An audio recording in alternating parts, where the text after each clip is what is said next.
Oh man, I feel like out of breath just fucking standing up and walking to the kitchen like I feel out of breath, bro. Which yeah, I know you see me drinking coffee and that's what they told me not to do, but I always used to buy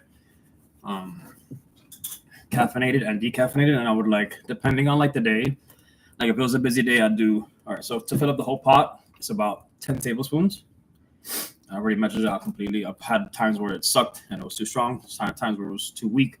So like I came up with the fact that it's about 5.5 to 6 cups to 10 tablespoons of coffee, ground coffee. So what I would do is on a busy day, I would do 7 scoops of caffeinated, 3 of non.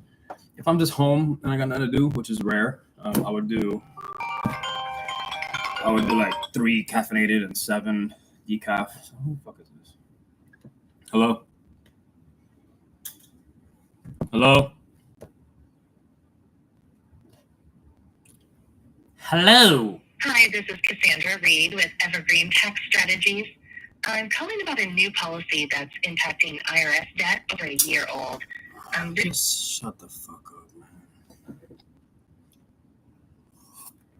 I supposedly got what I owed. I owed like $100 because I filed incorrectly in my fucking business taxes or whatever. So they tried to charge me $100, and they charged me another $100 for being late, so $200. But I spoke with the lady, and she said, "Look, it's gonna be taken care of. Don't worry about it." I was like, "Okay, cool." And they're still calling me about like debt that I owe. I'm like, dude, get your shit together, dude. I don't got time to be on top of the government's shit either, bro. Fuck off. Ugh, that shit looks horrible. My lip doesn't even come down. I got my ass beat, dude. That shit looks so bad. Look at it, it's crooked. It's fucking literally like this, dude. I used to be fucking pretty, dude. Anyway, so right now I'm drinking like 9 tablespoons of decaf and 1 of caffeinated because I have a lot to do today. I finally got the truck down here last night. It's a 2-hour drive with the truck. It's been sitting for so long that it sounds like shit. It's hard to drive it. It's a pain in the ass, that truck, man. It's been nothing but a mission. And you know, I owe it all to myself, dude, because I trusted some fucking bitch ass Mexican dude to fucking give me something that was operating. Why would I trust that guy? The guy was always slimy. He was always a piece of shit. He was always fucking only looking out for himself. And he would always switch up for a fucking dollar, dude. So like, you know what I'm saying? Like he would actually like give customers bad food. He would know that the food has been heated up 18 times and he would still save it and try to sell it. And I'm like, dude, that's fucking fucked up, dude. You have no morals. You have no ethics. I'm not even going to say his fucking name, but he knows who the fuck he is. So if this video goes out there, cheers to you, you fucking piece of shit. Getting people sick and shit for $1. That's fucked up, dude. That's why I couldn't fucking work with it. Who cares? We'll just sell it to him. I was like, bro, it's bad food. It's been there for days. Like, oh, whatever. Who gives a fuck? So, you know, I even want to change the name of my truck just because me and him had it like kind of sort of named the same. So I was like, fuck, dude. Like, I don't want people to think that I'm the same piece of shit that this guy is. So whatever. Long story short, I got the truck down here yesterday. So like now it's on now, you know what I'm saying? Like now I got to really pace myself because I still got to spend like, I think it's like $4,000 on new equipment. Excuse me. Fuck. And I also have to, you know, pay to get my mechanic down here from Boyan so he can work on it. So I'm gonna spend about another $7,000 to $10,000 in the next few months, which is fucking wild, just to get that shit operating. So the fact that what was I getting into? Oh yeah, so whatever. So the coffee's fine, you know, like they said, you know, once you see the cardiologist, let them know how much you drink, how you drink it, how often, how much. Which for me to cut out coffee will probably be impossible. You know, I'd rather fucking die. It's sad to say, but I wake up in the morning, the first thing I think of is coffee. Because, and it's not just the caffeine, but the caffeine plays a vital role, and it's a very dangerous drug to play with. I think it's a super drug, but in all honesty, like, you know, the research and the data shows, you know, there's literature behind the adverse effects on caffeine. Like, They did a study where 1 8-ounce cup of coffee cuts off the blood flow by 40% to the brain. That's a lot of blood flow, you know. So like your brain is not really functioning at its optimal levels when you're on caffeine. Now, why do you feel like you have energy on caffeine? There's this thing called your adenosine receptors. Adenosine receptors basically are the ones that tell your body, hey, I'm tired, so you're going to feel tired. So caffeine blocks those receptors from getting that neuron message all the way to your body, right? So here's the message. Boom, here's the caffeine. It stops it. It doesn't get to your body. So your body doesn't know that it's tired. So in order for your body to feel something, your brain has to actually acknowledge it. For example, you ever gotten a cut on your finger? You're doing something, and then like you don't notice the cut until you see it. You're like, oh, and then it starts to hurt. It didn't hurt before, but you've been cut for 5 minutes. Happens to me all the time. So like I'm living proof that this happened. I've fucking sliced my finger open. I'm here working. I'm leaking blood everywhere. And they're like, yo, so chill. I'm like, oh, what the fuck, dude? Holy shit. And like I don't. And then once I see it, I acknowledge it. Bam. I start to feel it. I'm like, oh fuck. Then I start to feel, oh, I'm dizzy. I lost blood. You know what I'm saying? So like the brain's a tricky motherfucker, man. So yeah, your adenosine receptors get blocked by caffeine. So that's a very bad thing because the fact is you're on fake energy, basically, pretty much. You're basically blocking the body from telling itself, hey, I'm tired, slow down. So what that does is makes you outperform what you can actually do. It makes you outpace yourself. And that's not good, dude. You never want to be working on inorganic energy.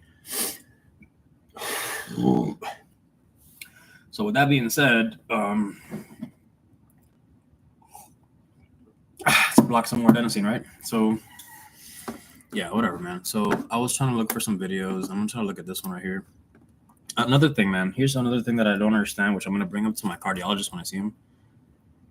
Okay, when they first saw my heart rate, my blood, all that stuff, my pulse, everything. When I first walked into the hospital and they checked my vitals, automatically the first thing they did was start an IV, right?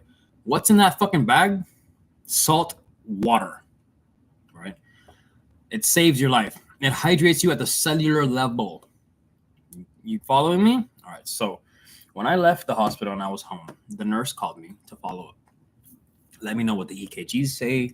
Blase blah. She told me, look, your EKG is showing that your heart's electrical output is only working at 25%. So that's like that of an 85-year-old person who's dying. So it's not good. You need to reverse this. And the only way you can do that is with your lifestyle, very strict fucking diet, and, you know, very light to moderate exercise, right? Which I don't have a problem with at all. And they said, oh, once you feel tired, stop. I always feel tired. So this is why this has become an issue, you know? So, and then the first thing she tells me is you want to avoid salt and sodium at all costs. Me having common sense and actually studying this shit, I told her, why are you demonizing salt? She's like, I'm not demonizing anything. I was like, you just told me to stay away from the first thing you guys put into my body and that I was strapped to for 3 days. I had an IV strapped to a bag of salt water for 3 days. And now that I'm out of the hospital, you're telling me to avoid the salt that was hydrating me? I'm confused. I'm not understanding how that makes any sense. And she said, listen, like, you know, like you can either take my advice, or I was like, listen, but I'm not just going to take your advice because you're telling me it. You need to explain and elaborate as to why. Like, I'm not just going to be like, okay, yeah, do this, that, because the doctor told me to. You studied medicine, not health. There's a difference.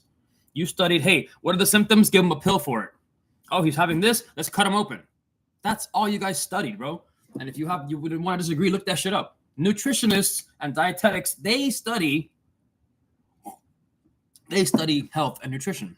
So not once have I gone to a doctor and told me, hey, change your diet. Eat this, eat that. Never. Hey, you need to do more exercise. Never. Right? So for me to sit there and be told, hey, avoid salt and sodium, I'm like, oh, here we go.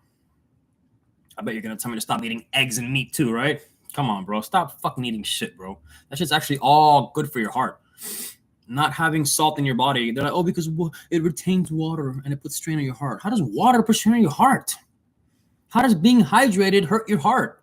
It doesn't make fucking sense. Sorry, dude, but the literature's there. The data's there. The research is there. For years, it's been known that salt contains 3 minerals that you need in your body to be hydrated and to function at optimal levels. Magnesium, potassium, sodium. Those are the 3 minerals found in salt. Why the fuck are you telling me to stay away from that? So can I go and buy magnesium, sodium, and potassium? Oh, yeah, sure. But why when I can get it from salt? Obviously, we're not talking about some table salt or iodized salt or garbage fucking, hey, go to Denny's and sit down and put some salt on your fries. No, not that kind of salt. That salt's refined. It has no minerals. It's garbage. It's dead fucking shit. It has heavy metals and a bunch of bullshit in it. So that's not the salt I'm talking about.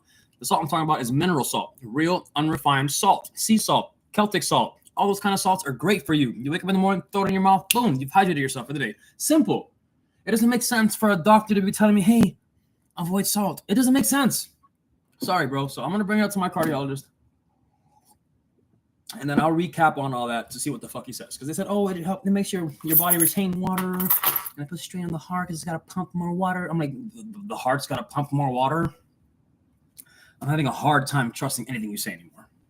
I'm not a doctor. I didn't study medicine or health. But for you to tell me that the heart is having trouble because of the water in my body? Wow. Talk about stupid.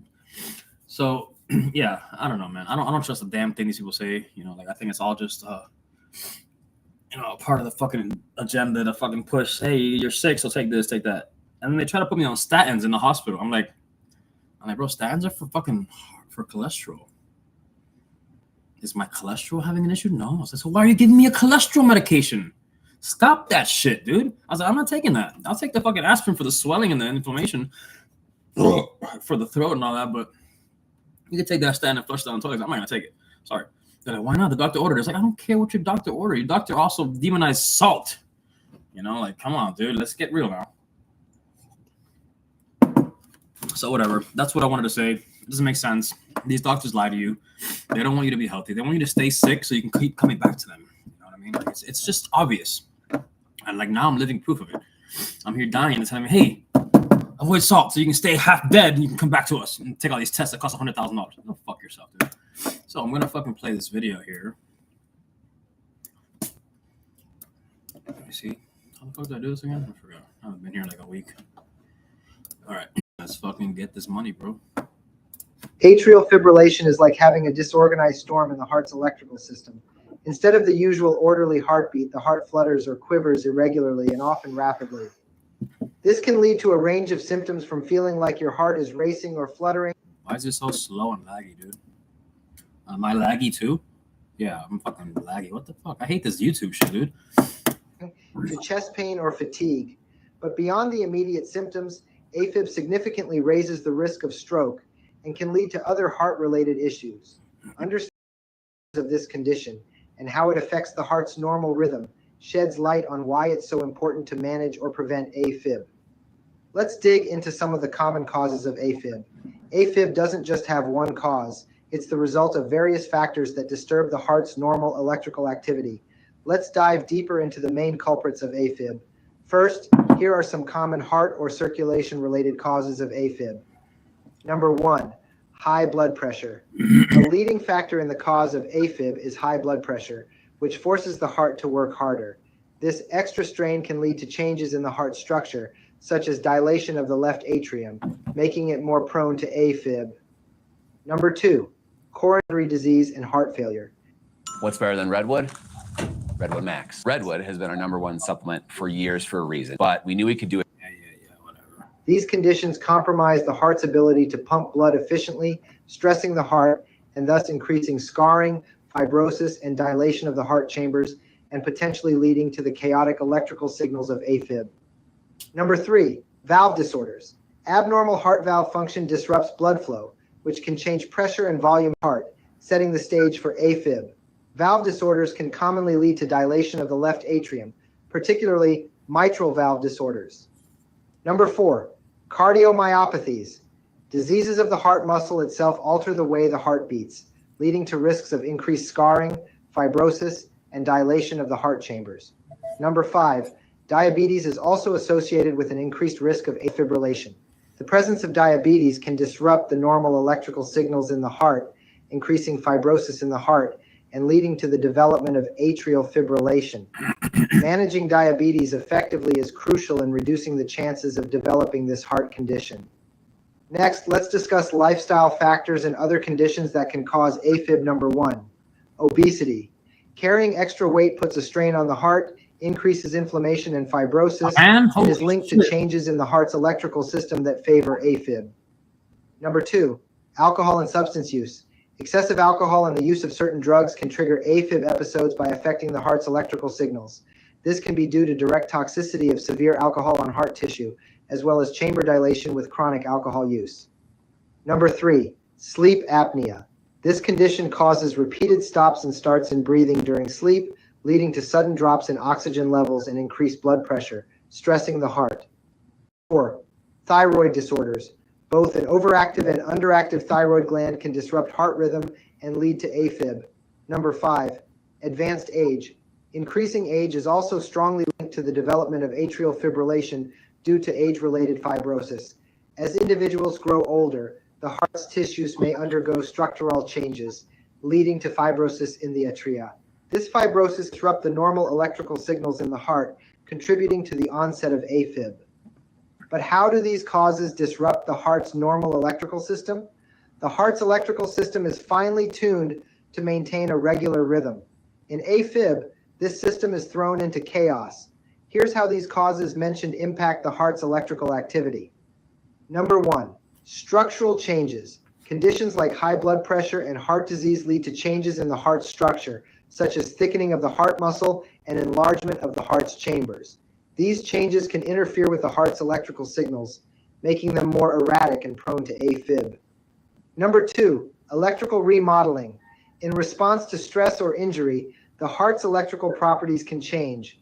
For example, the refractory period, the time during which the heart muscle cannot be re-excited, may shorten, making it easier for abnormal electrical impulses to take hold and spread.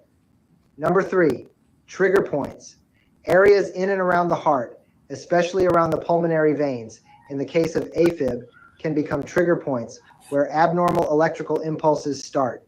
These impulses can override the heart's normal rhythm and trigger episodes of AFib. Number 4, autonomic nervous system imbalance. The autonomic nervous system, which controls the heart rate, can become unbalanced by various factors like sleep apnea or alcohol use, contributing to the onset of AFib. Number 5, increased fibrosis or scarring. Worsening atrial fibrillation is closely associated with the progression of cardiac fibrosis, the excessive scarring of heart tissue. AFib creates abnormal electrical signals in the atria, leading to irregular heart rhythms and increased stress on the heart. This chronic condition triggers a cascade of molecular and cellular events that promote the production of collagen, the main component of fibrotic tissue. Over time, the accumulation of fibrosis can impair the heart's normal electrical system and contribute to the development of worsening atrial fibrillation. Next, let's discuss how this electrical storm causes AFib symptoms. Imagine the heart's normal rhythm as a well-organized parade, with each section, the atria and ventricles, keeping time perfectly. In AFib, this parade turns into a chaotic crowd, with different groups moving out of sync.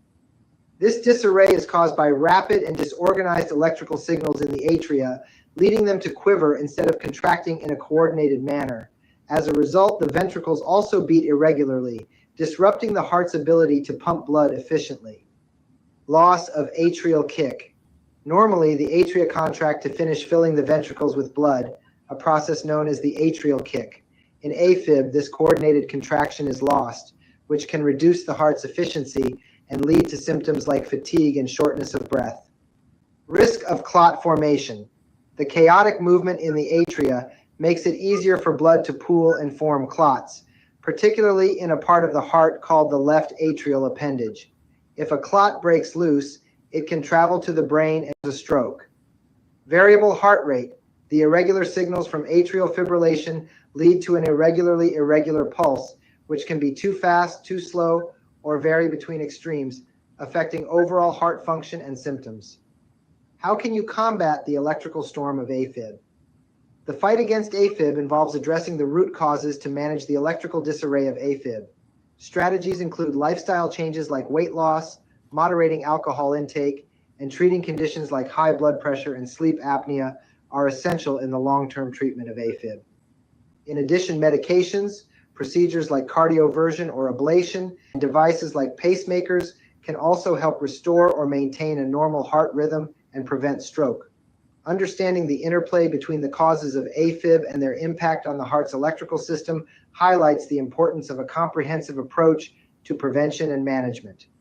By tackling the root causes and the electrical disturbances, it's possible to improve quality of life and reduce the risk of serious conditions associated with AFib. Lastly, the Take Control Over AFib program offers a comprehensive and step-by-step plan for individuals looking to make positive lifestyle modifications to address the root causes of AFib and improve symptoms with fewer medications. By following this program, individuals can regain control over their health and well-being, leading to a better quality of life. With a focus on addressing the underlying factors contributing to AFib, this program empowers individuals to take charge of their condition and make lasting changes that can positively impact their overall health. Learn more about the Take Control Over AFib program with the link underneath this video. Until next time. I see. Lose weight. When my team pitched the idea, I thought it was impossible. I literally paused the video. What the fuck? No one tell you to speak, bro. So, yeah, there you have it, bro. Fucking do this. That's a nice here, bro. So fucking exercise, all this shit. Man, listen, bro. Like, that's what I did for 3-4 years straight, dude. Like 5 to 6 days a week was exercise and eat healthy. I completely changed my diet, like 180, dude, like 100% flipped. So, like, for someone to say, hey, you know, now you got to change your diet to a low sodium diet and avoid the things that are actually healthy, that doesn't make any fucking sense, dude. I'm not understanding. I completely changed my lifestyle from like being an alcoholic and a drunk and a fucking and all this shit to somebody who works out 5 to 6 days a week, eats once or twice a day, and eats healthy as fuck. You know, what I believe caused all this was the stress, and also the fact that when I discovered, you know, you guys, and you've seen the videos, man, the fucking Costco pizza. When I found out the macros behind the Costco pizza, I became obsessed with the fact that all I had to do was make sure I consumed one of those pizzas a day, and I had, with just that one pizza, 4,200 plus calories. You know the fucking 400 grams of carbs, 239 grams of protein, and just fucking stupid shit. You know what I'm saying? Like, that's a bodybuilder's dream bulk meal, and that's just one meal. Now, was it easy to fucking just shut up, dude? So people are always upset online because I'm always fucking fat shaming people and shit, dude. Like, fuck, dude. Like, fucking lose some fucking weight, dude. So, anyways.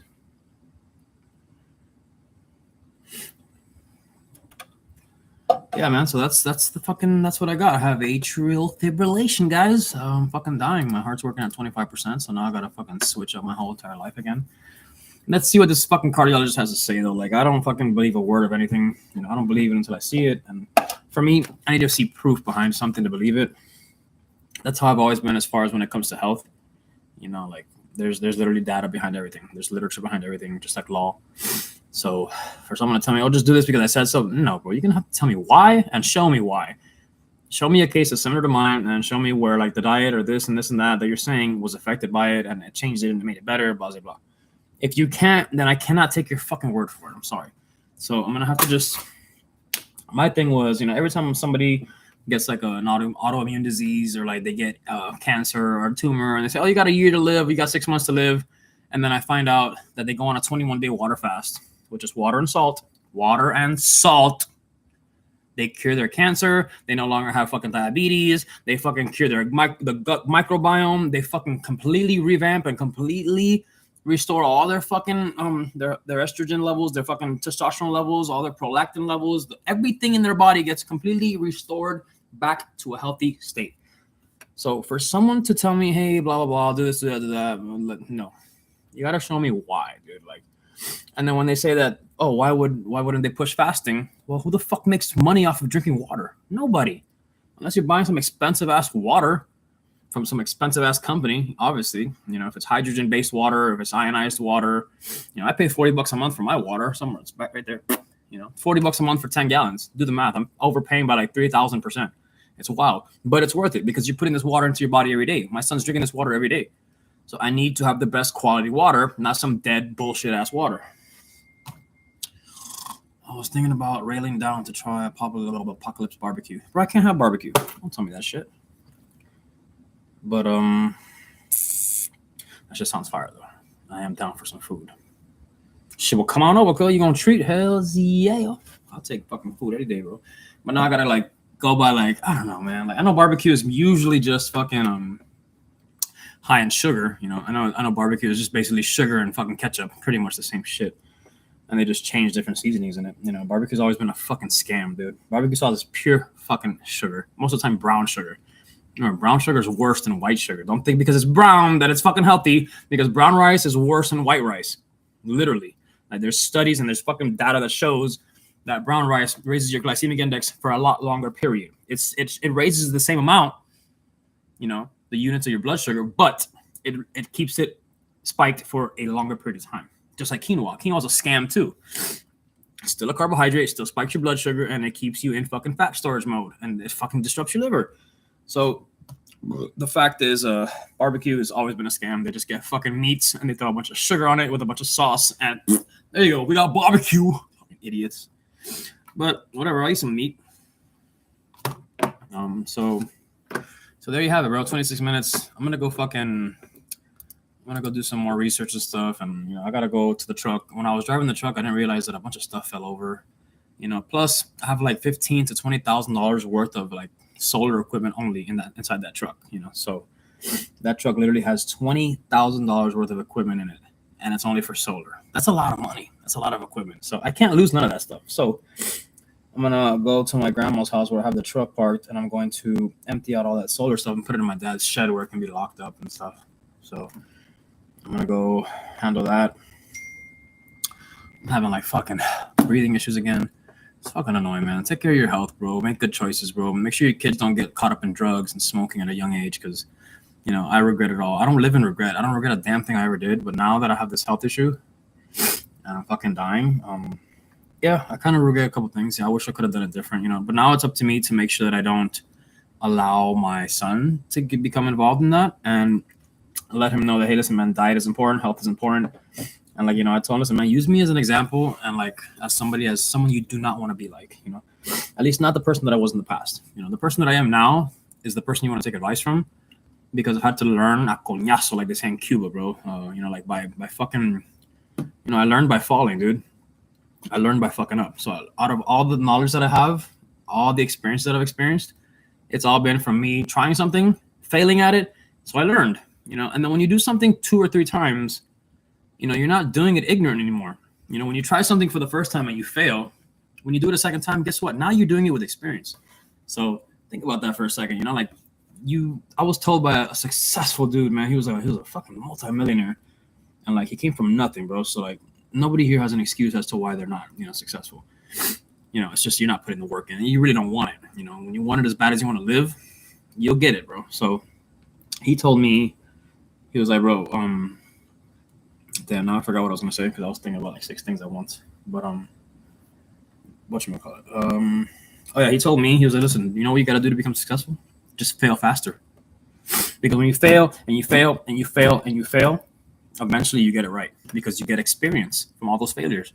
So you learn exactly what not to do. And then when you pivot and you fail again, and you pivot and you fail again, and you pivot and you fail again, eventually you're gonna get into that one spot where bam, okay, there it is. There's that sweet spot. And you're gonna get the fucking rhythm correct, you know, just like my heart should be doing, but it's not. But anyways, that's not the point. The point is to fail faster. You know, if you're sitting at a job and you go to a job 5-6 days a week, do you really think that you go into a job 5 to 6 days a week doing the same thing over and over and over again? Do you really think that you're gonna be stepping out of that comfort zone to become something different? No, what you're gonna do is you're gonna make those. Let's say even you make $300 a day at that job, 300, but you go home tired and don't do shit afterwards. Guess what? You're losing and you're behind now.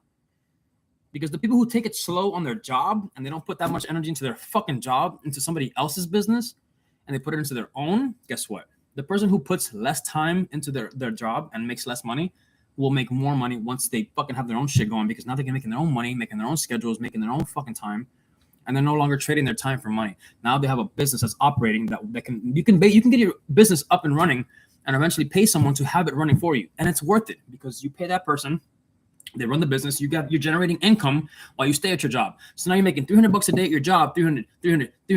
But every one of those days, you still have something on the back burner making you money as well. So you need to have multiple sources of income. It's called multiple residual income. So you have to have multiple sources of income at the same time in order to become successful. The average millionaire, this was a study done like fucking 10 years ago, and I've been using the same fucking study to like give everybody the same fucking advice. This was 10 years ago they did this shit. They said the average millionaire who actually like works for a living, like with jobs and stuff like that, has 7 sources of income.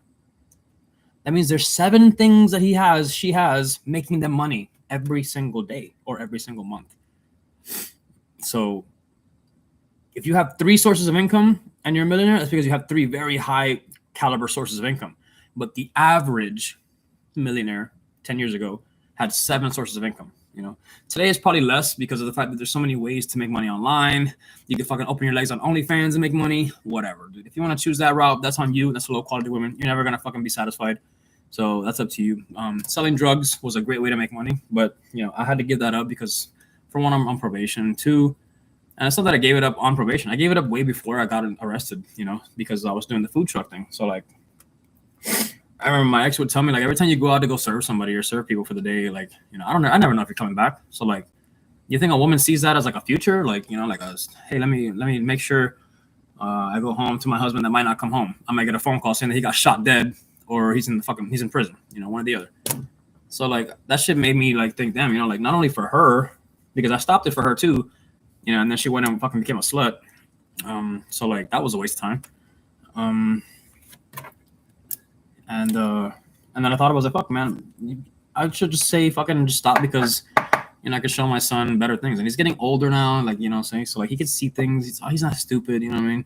So like, what am I gonna do when I explain to him that I'm giving somebody some shit through a window and coming back with a big old stack of cash? You know, what the fuck did I just do? You know, so like I don't want to get in trouble. I don't want to get him taken away from me.